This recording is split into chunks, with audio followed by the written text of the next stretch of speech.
નમસ્કાર દર્શક મિત્રો, ગુજરાતના રસ્તાઓ અને બ્રિજની હાલત અત્યારે ચર્ચાનો વિષય બની છે। મહેસાણા જિલ્લાના ખેરાલુથી એક એવા દ્રશ્યો સામે આવ્યા છે જે જોઈને તમે પણ ચોંકી જશો। ખેરાલુ ઓવરબ્રિજ અત્યારે વાહન ચાલકો માટે જોખમી સાબિત થઈ રહ્યો છે। અહીં ભ્રષ્ટાચારના સળિયા હવે રોડની બહાર દેખાવા લાગ્યા છે। વિગતવાર વાત કરીએ તો ખડે 4 રસ્તાથી ખેરાલુ તરફ જવાના ઓવરબ્રિજ ઉપર ઠેર ઠેર લોખંડના સળિયા બહાર આવી ગયા છે। બ્રિજની હાલત એટલી ખરાબ છે કે રસ્તા પર ડામર ઓછો અને ખાડા વધારે જોવા મળી રહ્યા છે। વાહન ચાલકો માટે મુશ્કેલી એ છે કે વાહન ચલાવવું તો કઈ તરફ ચલાવવું। બ્રિજ ઉપર લોખંડના સળિયા ખુલ્લા થઈ જવાથી 2 વ્હીલર કે 4 વ્હીલરના ટાયર ફાટી જવાની અને તેના કારણે ગમખ્યાર અકસ્માત થવાની ભીતિ સેવાઈ રહી છે। રાત્રિના સમયે અહીંથી પસાર થવું એટલે કે મોતના મુખમાં જવા સમાન છે।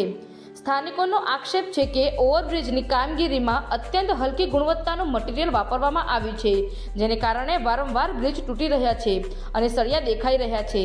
શું તંત્ર કોઈ મોટી હોનારતની રાહ જોઈ રહ્યું છે? વારંવાર થતી રજૂઆતો છતાં કેમ આ બ્રિજનું સમારકામ યોગ્ય રીતે કરવામાં આવતું નથી?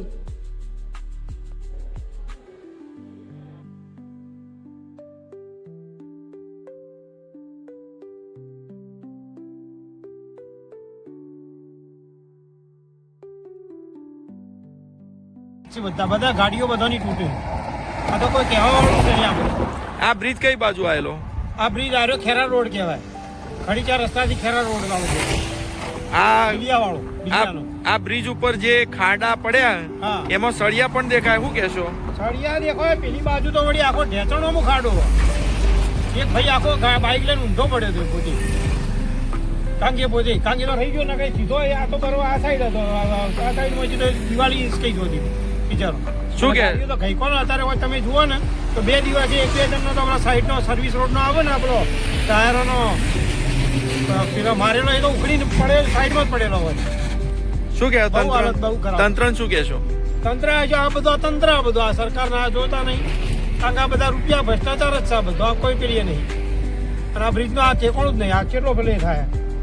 આ કેટલી વાર 2-3 વખત ખાડા પૂર્યા ફરી ચોમાસામાં આમ પૂરી ગયા, આ વખત તો બધું કશું કર્યું જ નહીં। શું નામ તમારું? મારું નામ તો પ્રકાશભાઈ।